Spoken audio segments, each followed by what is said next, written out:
Morning student, આજે chapter number 2 જે છે એ આપણે શરૂ કરવાના છીએ. આપણે ચેપ્ટર નંબર 1નો બધો સ્વાધ્યાય છે એ પૂરો કરી લીધો છે. ઓકે, હવે જો આ ચેપ્ટર નંબર 2 જે છે એટલે કે પરમાણુનું બંધારણ, અત્યાર સુધી આપણે ડાલ્ટનનો નિયમ છે એને અનુલક્ષી અને બધું ભણ્યા. ડાલ્ટન એવું દર્શાવ્યું હતું કે પરમાણુ છે તેનું વિભાજન શક્ય નથી, બરાબર છે. એટલે આપણે પરમાણુનું વિભાજન નથી ત્યાંથી આપણે હવે આગળ શરૂ કરશું. અત્યાર સુધીનું કેમેસ્ટ્રી આપણે જે ભણ્યા એ બધું 19મી સદીનું ભણ્યા. હવે આપણે 19મી સદીનો એન્ડ અને 20મી સદીની શરૂઆતમાં જે કંઈ સંશોધનો થયા તે આપણે ચેપ્ટર નંબર 2ના અંદર ભણવામાં આવશે. ઓકે, પહેલાં આપણે એવું કરશું કે પરમાણુનું વિભાજન કરીશું, બરાબર. પરમાણુનું વિભાજન કરશું આપણને જુદા જુદા અવપરમાણવીય કણો મળશે. એટલે આજે આપણો એક નવો ટોપિક શરૂ થશે, અવપરમાણવીય કણ કોને કહેવાય. એટલે કે પરમાણુનું વિભાજન કરવાથી જે કણ મળે જેને કહીશું આપણે અવપરમાણવીય કણો. અવપરમાણવીય કણો ઘણા બધા પ્રકારના છે, જેમ કે electron, proton, neutron, graviton, anti neutron, meson વગેરે જેવા છે. પણ આપણે મેઇન 3 ભણવાના છે, ઇલેક્ટ્રોન, પ્રોટોન અને ન્યુટ્રોન, જેની આપણે બેઝિક લેક્ચરમાં પણ વાત કરેલી છે, બરાબર. તો પરમાણુનું વિભાજન કરશું એટલે આપણને 3 કણ મળશે. હવે વાત પછીની એ આવશે કે પરમાણુનું વિભાજન કરતાં જે સંયોજનો, જે પરમાણુના કણ તમને મળ્યા એ અવપરમાણવીય કણોની તમે ગોઠવણી કેમ કરો. બહુ ઇમ્પોર્ટન્ટ પાર્ટ છે કે અવપરમાણવીય કણો છે એ પરમાણુમાં ક્યાં હાજર હશે. એટલે કે ઇલેક્ટ્રોન, પ્રોટોન અને ન્યુટ્રોન તમને મળી ગયા, પણ ક્યાં હાજર હશે એ આપણે દર્શાવવાનું છે. ઓકે, હું તમને એક ઉદાહરણ આપું કે ચાલો માની લો કે તમારી પાસે એક મોબાઈલ છે. મોબાઈલ છે એ ખરાબ થઈ ગયો, તમે કોઈ મિકેનિક પાસે જાઓ અને મોબાઈલ છે સારો કરાવો. હવે મિકેનિક છે એ શું કરશે, પેલા મોબાઈલના અંદર શું ખામી છે ગોતશે, એટલે મોબાઈલ આખો જુદો પાડી દેશે, બરાબર. મોબાઈલ જુદો પાડે, સ્પેર પાર્ટ જુદા પડશે. હવે સવાલ એ થાય કે એણે જુદું તો પાડી દીધું પણ એ ભૂલી ગયો કે આપણે મોબાઈલના સ્પેર પાર્ટ ક્યાં જોડવાના છે, બરાબર. તો મોબાઈલના સ્પેર પાર્ટને એ યોગ્ય રીતે ગોઠવવા એ મુખ્ય વાત છે. એને ભૂલાઈ ગયો તો ઘણા પાર્ટ અલગ જગ્યાએ ગોઠવી દે, બીજા પાર્ટ બીજી જગ્યાએ ગોઠવી દે, તો ફરી પાછા દૂર કરી નવા ગોઠવશે.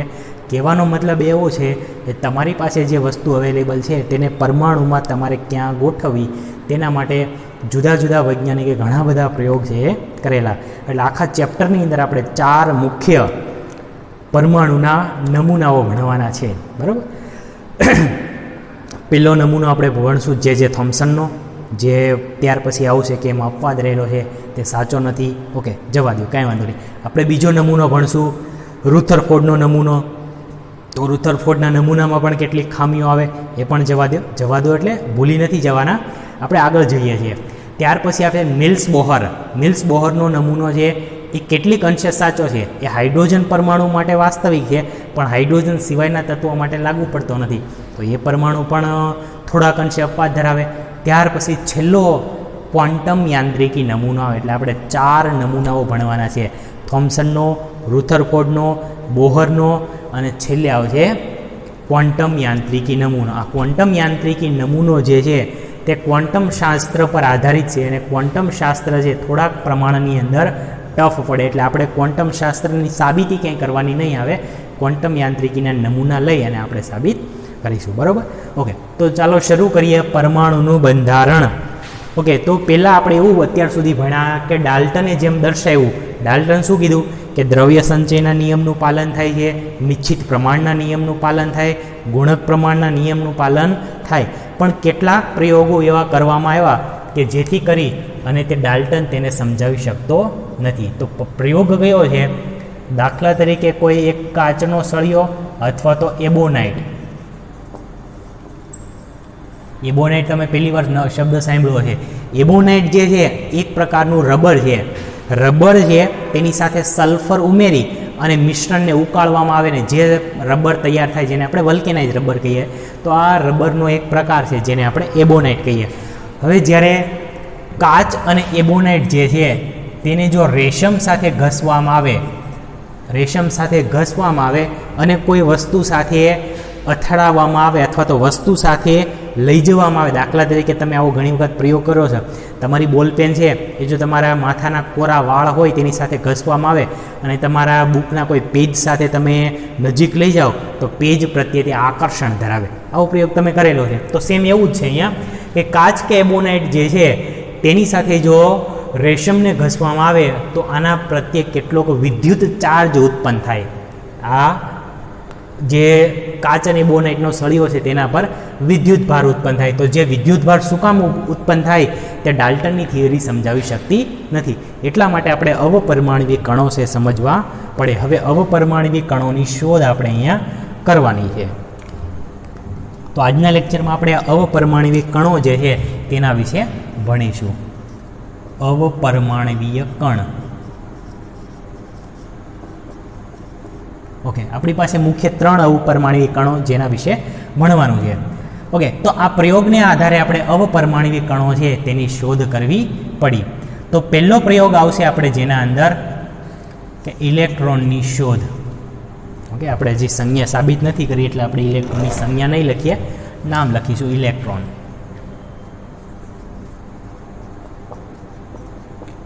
ઇલેક્ટ્રોનની શોધ.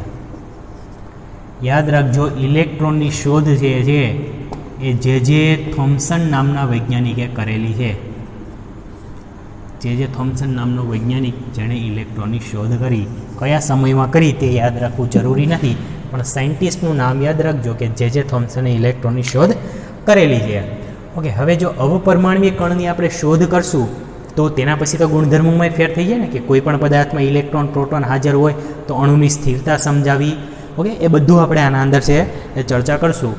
ઓકે, તો પહેલું આવશે કે ઇલેક્ટ્રોનની શોધ કેમ થઈ. તો શરૂઆત કરવાની છે માઇકલ ફેરાડેથી.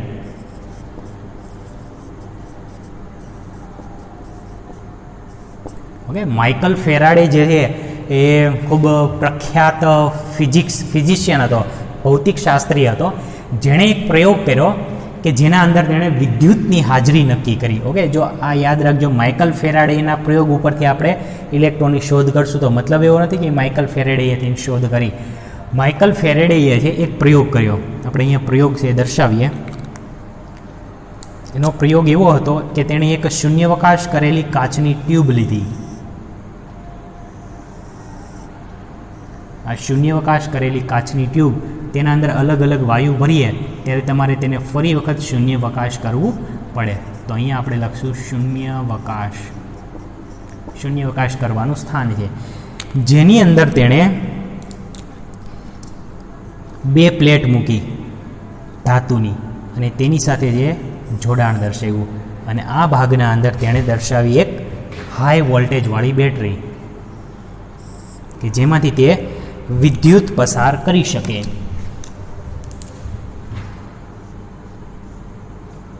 ઓકે, બેટરીને આ રીતે દર્શાવાય તમને ખબર છે. અહીંયા આપણે નામ આપીએ એનોડ. એનોડ અને અહીંયા નામ આપીએ કેથોડ. ઓકે, આપણે જે આપેલા છે એ મુજબ નામ રાખીએ તો પણ વાંધો નહીં.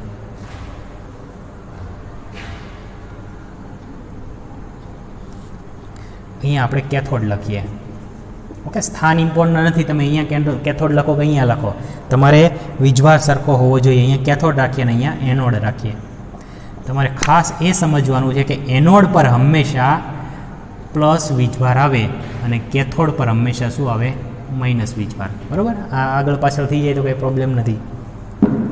ઓકે, હવે એનોડ અને કેથોડ વચ્ચે જ્યારે એમણે કેટલોક વાયુ ભરેલો છે, અહીંયા કોઈ ચોક્કસ વાયુ ભરેલો છે જે બાકીના વાયુ નથી, એટલા માટે શૂન્યાવકાશ. શૂન્યાવકાશનો મતલબ થાય કંઈ નહીં, પણ શૂન્યાવકાશ કરીને પછી આપણે વાયુ દાખલ કરવાનો.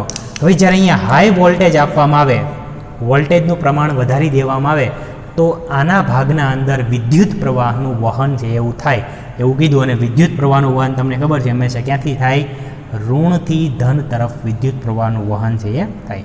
તમને બુકમાં જો કેથોડ આ બાજુ દર્શાવ્યો તો એનોડ આ બાજુ લઈ લેવાનું. બરાબર, તો વિદ્યુત પ્રવાહનું વહન છે કેથોડથી એનોડ તરફ છે એવું થાય. આવો તેણે પ્રયોગ કર્યો.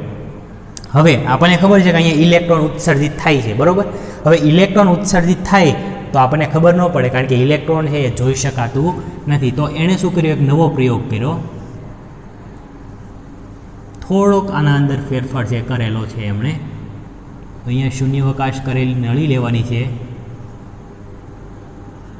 ઓકે, હવે હું નામ નથી લખતો. બંને બાજુ એનોડ અને કેથોડ જોડવાના છે.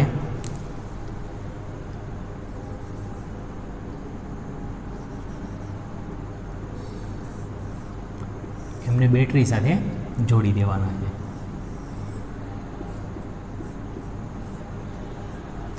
બેટરી સાથે એમને જોડી દીધા. હવે જે ઇલેક્ટ્રોન ઉત્સર્જિત થાય છે તે ઇલેક્ટ્રોનને જાણવા માટે તેણે એક ઝિંક સલ્ફાઇડનું આવરણ આના પ્રત્યે લગાડી દીધું. અહીંયા શું કર્યું? તેણે ઝિંક સલ્ફાઇડનું એક આવરણ લગાવી દીધું. ZnS એટલે કે ઝિંક સલ્ફાઇડ, જેને સ્ફુરણ કહેવામાં આવે, સ્ફુરક પડદો અથવા પ્રસ્ફુરક પણ કહેવાય. બરાબર, બધા નામ એક સરખા જ છે. ઓકે, તો ZnSનું એને ઝિંક સલ્ફાઇડનું આવરણ લગાવ્યું. પણ કયા ભાગ પર લગાવ્યું? જો અહીંયા છે એ ધન વીજભાર છે, અહીંયા છે ઋણ વીજભાર. તો એણે જે ભાગ પર લગાવ્યું તે ભાગ આવશે આપણો ધન વીજભાર. ઓકે, એટલા માટે આપણે સ્થાન બદલી દઈએ. અહીંયા લઈ લઈએ આપણે ઋણ વીજભાર, અહીંયા લઈ લઈએ ધન વીજભાર. બરાબર, આપણે કેથોડ એનોડ છે ચેન્જ કરી નાખ્યા. ઓકે, તો આપણે અહીંયા પણ રાખીએ, તમને કન્ફ્યુઝન ના થાય એટલા માટે. અહીંયા આપણે ધન વીજભાર લઈએ, અહીંયા લઈએ ઋણ વીજભાર. ધન વીજભારને શું કહેવાય? એનોડ કહેવાય, અને અહીંયા કહેવાય છે કેથોડ. ચાલો, તો હવે અહીંયા વિદ્યુત પ્રવાહનું વહન જે થાય ઋણથી ધન તરફ છે એ થાય. ઓકે, એ આપણે હજી સાબિત નથી થયું, પણ આપણને ખબર છે કે વિદ્યુત પ્રવાહનું વહન આ દિશામાં થાય.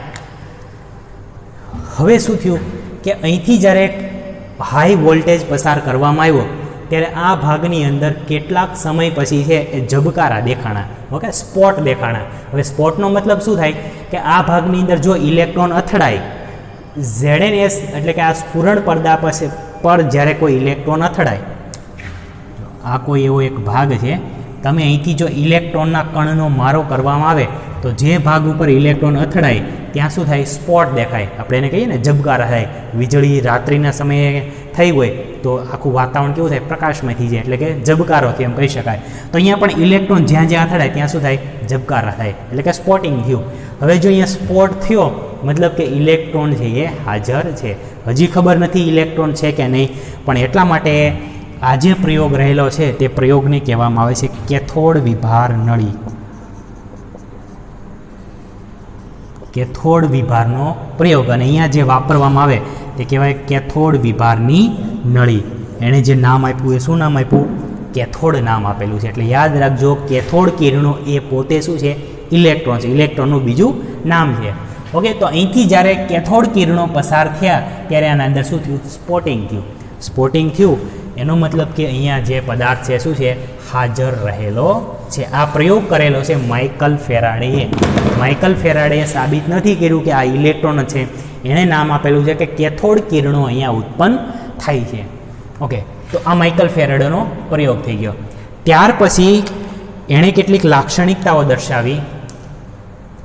એવું દર્શાવ્યું કે કેથોડ કિરણો છે, કેથોડ કિરણો ઋણથી ધન તરફ ગતિ કરે છે. અથવા તમે એવું લખી શકો કે જે પદાર્થ છે એ કેથોડથી એનોડ તરફ ગતિ કરે. કેથોડ કિરણો કેથોડથી એનોડ તરફ ગતિ કરતા હોય છે. બીજું દર્શાવ્યું એમણે એવું કે તે કિરણો એટલે કે કેથોડ કિરણો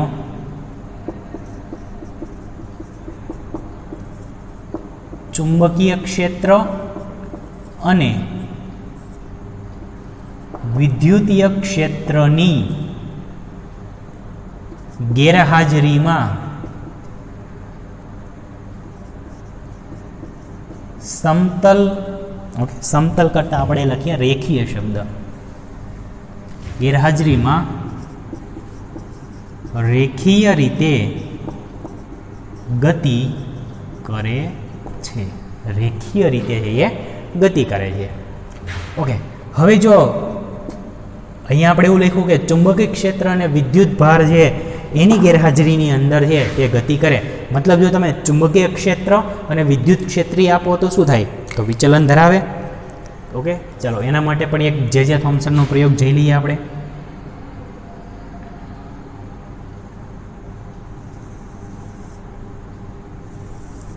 આ નળી થઈ ગઈ, બરાબર, કેથોડ એનોડની, જેના અંદર આપણે રાખીશું એક પ્લેટ કેથોડ અને એક પ્લેટ આપણે રાખીએ એનોડ. બરાબર, અહીંયા આપણે ધન વીજભારિત, અહીંયા લઈએ ઋણ વીજભારિત. આ બંને વચ્ચે જોડી દઈએ બેટરી. હવે એનોડ તરફ જ્યારે ઇલેક્ટ્રોન છે એ પસાર થાય એટલે કે કેથોડ, ત્યારે તેના અંદર જે વિભાગ જોવા મળે તે આપણે પ્રયોગના અંદર સમજવાનું છે. ઓકે, હવે જો અહીંથી જ્યારે કેથોડ કિરણો પસાર કેથોડથી એનોડ તરફ જ્યારે જાય ત્યારે એ શું થાય, રેખીય દિશાના અંદર છે ગતિ કરે છે. આ થઈ ગઈ આપણી રેખીય ગતિ. આ ભાગ ઉપર આપણે રાખી દેવાનું છે સ્ફુરણ પડદો. બરાબર, આટલો જે ભાગ રહેલો છે તે ભાગ ઉપર આપણે રાખી દઈએ સ્ફુરણ પડદો, ઝિંક સલ્ફાઇડનું આવરણ લગાવી દઈએ. તો આ પોઈન્ટને આપણે નામ આપી દઈએ બી. મતલબ એવો થયો કે જ્યારે કેથોડ કિરણો છે એ કેથોડથી એનોડ તરફ ગતિ કરશે ત્યારે કોઈ પણ પ્રકારનું વિચલન જોવા મળશે નહીં. મતલબ કે ચુંબકીય ક્ષેત્ર કે પછી તેના અંદર વિદ્યુતીય ક્ષેત્ર હાજર નહીં હોય એટલે અહીંયા વિચલન જોવા નહીં મળે. તો કે માની લો કે તમે વિદ્યુતીય ક્ષેત્ર હાજર કરો છો, મતલબ કે ધન વીજભાર અને ઋણ વીજભાર જો આના અંદર દાખલ કરીએ આપણે તો શું જોવા મળે, એક બાજુ ધન અને ઋણ વીજભારવાળું ક્ષેત્ર છે લગાડ્યું, ત્યારે શું થયું, ત્યારે આના અંદર વિચલન જોવા મળ્યું. જે વિચલન આવા મુજબનું હતું કંઈ. ત્યારે જે સ્પોટિંગ છે કોઈ એ બિંદુ પર થતું હતું કે ને. આપણને ખબર છે કે ઇલેક્ટ્રોન ઋણ વીજભારી છે, ઋણ વીજભાર છે એટલે ઋણ પ્રત્યે અપાકર્ષણ ધરાવે. સમાન વીજભાર વચ્ચે શું થાય, અપાકર્ષણ. વિજાતીય વચ્ચે આકર્ષણ થાય. એટલે અહીંયા ધન વીજભાર છે એ ઋણ વીજભારને આકર્ષણ કરશે એટલે આ બી ભાગથી ઉપરના ભાગ તરફ શું થાય, વિચલન થશે. ઓકે, સેમ એને જેવું હજી કે તમે માની લો કે આના અંદર વિદ્યુતીય ક્ષેત્ર દાખલ કરો છો, ચુંબકીય ક્ષેત્ર. ઓકે, ચુંબકીય ક્ષેત્ર એટલે આ ભાગ ઉપર આપણે લઈ લઈએ એન ધ્રુવ, આ ભાગ તરફ લઈ લઈએ એસ ધ્રુવ. બરાબર, આ રીતે એન અને એસ બે ધ્રુવ ગોઠવેલા છે. તો એન અને એસ ધ્રુવ ગોઠવેલા હોય તો ચુંબકીય ક્ષેત્રની હાજરીમાં પણ અહીંયા શું થાય, વિચલન થાય અને જે કોઈ પોઈન્ટ સી પર વિચલન છે દર્શાવે. સમજાણું? હવે આપણે એના વિશે શું લખીએ કે એવું લખી શકાય કે ચુંબકીય ક્ષેત્ર અને વિદ્યુતીય ક્ષેત્રની ગેરહાજરીમાં કેથોડ કિરણોમાં વિચલન થતું નથી, પરંતુ જો તેમાં ચુંબકીય ક્ષેત્ર કે ઓકે આપણે પહેલાં રાખીએ ચુંબકીય ક્ષેત્ર, જો ચુંબકીય ક્ષેત્ર લાગુ કરવામાં આવે, લાગુ કરતાં વિચલન થાય એટલે તમને ક્યાં મળશે, સી ભાગ ઉપર છે એ કણ તમને રેખીય ગતિ કરતા જોવા મળશે એટલે વિચલન થશે અહીંથી સી ભાગ તરફ. પરંતુ જો તમે વિદ્યુતીય ક્ષેત્ર હાજર કરશો, વિદ્યુત ક્ષેત્ર લાગુ કરતાં વિચલન જોવા મળે, વિચલન થાય તે ક્યાં થશે, એ બિંદુ પર વિચલન જોવા મળશે. બરાબર, એટલે ચુંબકીય ક્ષેત્ર અને વિદ્યુતીય ક્ષેત્રની હાજરીમાં આના અંદર વિચલન જોવા મળ્યું. ઓકે, આટલું સમજાઈ ગયું? ઓકે, તો આ જે પ્રયોગ કરવામાં આવેલો છે એ પ્રયોગ કોણે કરેલો છે, માઇકલ ફેરેડે આ પ્રયોગ છે એ કરેલો છે. અને માઇકલ ફેરેડેના પ્રયોગના આધારે જે છે એ થોમ્સન નામના વૈજ્ઞાનિકે કેથોડ કિરણોનો ઉપયોગ કરી અને તેનો દળ ગુણોત્તર પહેલાં નક્કી કર્યો. બરાબર, દળ ગુણોત્તર. ઇલેક્ટ્રોનને આપણે ઈ વડે દર્શાવીએ, જો ઇલેક્ટ્રોનનું દળ એમી વડે દર્શાવવામાં આવે તો જેને ઈ એમીનો ગુણોત્તર કહેવામાં આવે. જો ક્યાંક પૂછાઈ ગયું તો યાદ રાખજો, વેલ્યુ યાદ ન રાખવી હોય તો તમને આવી ખબર હોવી જોઈએ કે ઇલેક્ટ્રોન પરનો વીજભાર કેટલો છે, તો તેના પરનો વીજભાર છે 1.6022 10⁻⁻⁻19 કુલમ.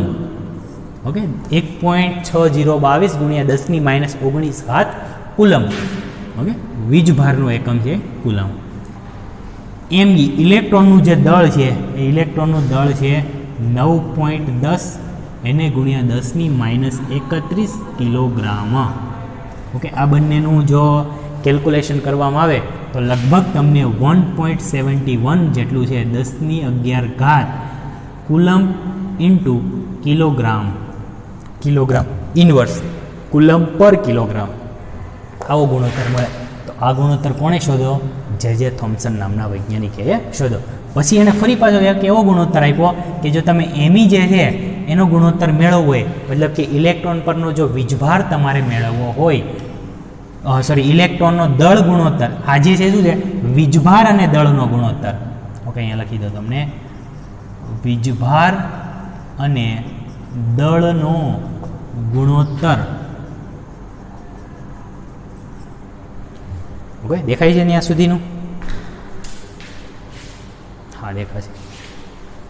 અહીંયા આપણે જે મેળવવું, શું મેળવવું? વીજભાર અને દળનો ગુણોત્તર. ઇલેક્ટ્રોનનો વીજભાર E અને દળ Me એનો ગુણોત્તર. ઓકે, આ વેલ્યુ જે આપણે નથી પણ આપણને ખબર છે એટલા માટે આપણે સીધી મૂકી દીધી, તો તમને આટલી વેલ્યુ મળે. હવે જો વીજભાર મેળવવું હોય આપણે, ઓકે, વીજભાર અને દળના ગુણોત્તર પરથી તમારે દળ મેળવવું છે, એના માટે ગુણોત્તર આપેલો છે E/E/Me. હવે આનું તમે સીધું જો સાદું રૂપ આપો ને તો એ તમને ખબર પડી જાય, E કેન્સલ થાય તો Me મળે. બરાબર, તો એ મેળવવા માટે શું કરશું? ઇલેક્ટ્રોનનું દળ તમને ખબર છે 1.6022 × 10⁻⁻19 કુલમ જેટલો વીજભાર હોય તેના અંદર. નો ગુણોત્તર આપણને મેળવો 1.71 × 10⁻11 કુલમ પ્રતિ કિલોગ્રામ થાય. હવે જો આનું તમે સાદુરૂપ આપશો એટલે આ તમને મળશે 9.10 × 10⁻31 કિલોગ્રામ. કેજી થાય ને, કારણ કે કુલમ ઉડી ગયા, છેદનો છેદ અંશમાં જાય એટલે થઈ ગયું કિલોગ્રામ. બસ આટલું સિમ્પલ છે. ઓકે, આ થઈ ગયો E/Me નો ગુણોત્તર, આ થઈ ગયો Me નો ગુણોત્તર. તો આ શોધ જે કરેલી છે તે કરેલી છે માઇકલ જે થોમ્સન નામના વૈજ્ઞાનિકે. પ્રયોગ જે છે એ કરેલો છે, કોણે કરેલો છે? માઇકલ ફેરાડેએ. તેના પરથી છે એ જે થોમ્સને આ છે એ ગુણોત્તર મેળવ્યા. આ ગુણોત્તર પાછા માઇકલ ફેરાડેએ નથી મેળવેલા. બરાબર? ઓકે, ચાલો. તો ઇલેક્ટ્રોન જે છે તેની શોધ કરવામાં આવી માઇકલ ફેરાડે, અને એને એવું દર્શાવ્યું કે ઇલેક્ટ્રોન, ઓકે, તેનું નામ તેણે ઇલેક્ટ્રોન આપેલું છે.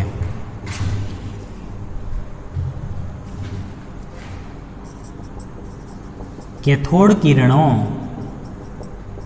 ઋણ વીજભાર ધરાવે.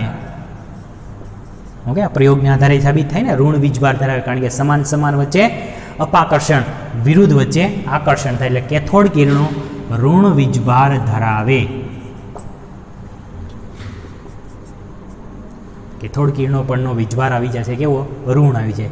બીજું એવું એણે દર્શાવ્યું કે જેને ઇલેક્ટ્રોન તરીકે ઓળખવામાં આવે, જેને ઇલેક્ટ્રોન તરીકે ઓળખવામાં આવે છે. ઓકે, તો આ થઈ ગઈ તમારા ઇલેક્ટ્રોન માટેની શોધ જે થોમ્સન નામના વૈજ્ઞાનિકે કરી. ઓકે, ત્યાર પછી આપણે જોઈએ પ્રોટોનની શોધ કેમ કરવામાં આવી છે. તો અને બીજું આના જે ગુણધર્મો છે ને, જેવું દર્શાવવામાં આવે કે કેથોડ કિરણ વિભાર જે નળી છે, ઓકે, કેથોડ કિરણ વિભારના નળીની અંદર જે વાયુ રહેલો છે તે વાયુ પર આધાર રાખતો નથી, એટલે તે વાયુના સ્વભાવ પર આધાર રાખતા નથી. કોણ? ઇલેક્ટ્રોન. ઇલેક્ટ્રોન જે છે આ વાયુ પર આધાર રાખતા નથી. ઓકે, ચલો આપણે હવે અહીંયા લખી નાખીએ.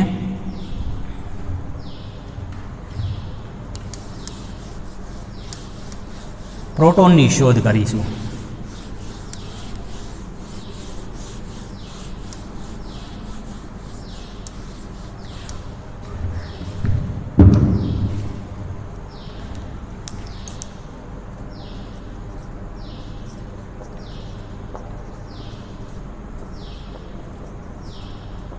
ઓકે, પ્રોટોનની શોધ કોણે કરેલી છે? ગોલ્ડસ્ટેઇન. નામ યાદ રાખજો, ગોલ્ડસ્ટેઇન નામના વૈજ્ઞાનિક છે જેણે પ્રોટોનની શોધ કરેલી છે. તો એણે શું કર્યું? એક બેરિલિયમ લીધું, બેરિલિયમના પાતળા વરખ પરથી તેમને કેટલાક કિરણો જોવા મળ્યા, જે કિરણોને તેને નામ આપેલું છે કેનાલ કિરણ. નામ ખાસ યાદ રાખજો, કેનાલ કિરણ કોને કહેવામાં આવે? જે પોતે ધન વીજભાર ધરાવતા હોય તે સંયોજનો. તો કેનાલ કિરણો જે છે તે એને મળ્યા. તો કેનાલ કિરણો જે છે તે ગુણધર્મો કેવા ધરાવે છે? તો તે ઇલેક્ટ્રોન કરતાં સાવ વિરુદ્ધ ગુણધર્મો ધરાવે. જેવા ઇલેક્ટ્રોન ધરાવે તેવા જ, પણ કેવા છે? વિરુદ્ધ ગુણધર્મો છે એ ધરાવે છે. પણ અહીંયા તે વાયુના સ્વભાવ પર આધાર રાખે. વાયુના સ્વભાવ પર આધાર રાખે, એટલે વાયુના સ્વભાવ પર તે આધારિત છે. ઓકે, તો આ થઈ ગયા કેટલાક કેનાલ કિરણોના ગુણધર્મો, જેને પછી જે હાઇડ્રોજનના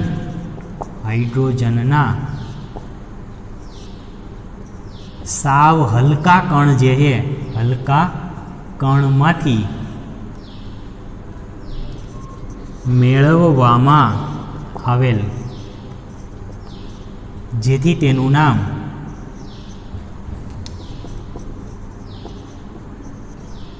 પ્રોટોન રાખવામાં આવ્યું. ઓકે, તો કેનાલ કિરણોને શું કહેવામાં આવે છે? પ્રોટોન કહેવાય, જે ધન વીજભાર ધરાવે. જે શું છે? ધન વીજભાર ધરાવે છે. ઓકે, થઈ ગયું આટલું સિમ્પલ.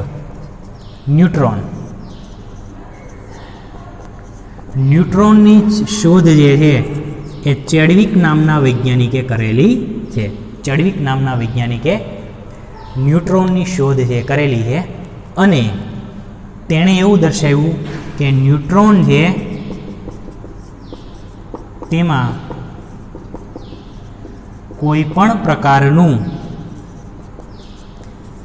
વિચલન જોવા મળતું નથી.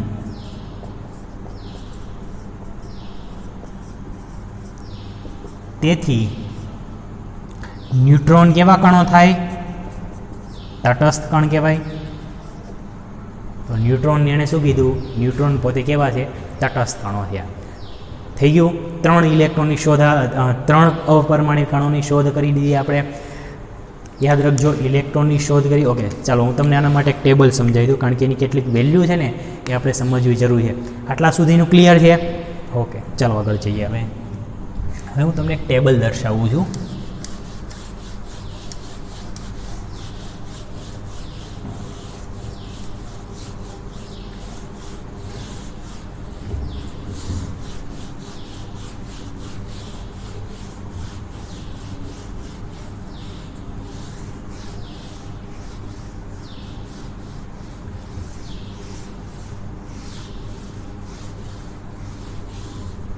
જેમાં પહેલું લેશું આપણે અવપરમાણવી કણનું નામ, ઇલેક્ટ્રોન, પ્રોટોન અને ન્યુટ્રોન. ત્યાર પછી એના અંદર જોશું આપણે વીજભાર. વીજભાર 2 પ્રકારના લઈશું આપણે, એક સાપેક્ષ અને એક નિરપેક્ષ.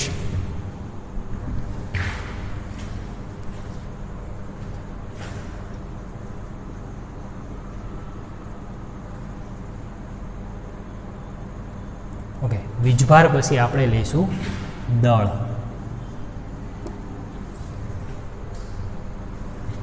ઓકે, એક વીજભાર આપણે લઈએ અહીંયા નિરપેક્ષ વીજભાર, અને એક વીજભાર લઈએ આપણે સાપેક્ષ વીજભાર. દળ લઈએ તો એક છે એ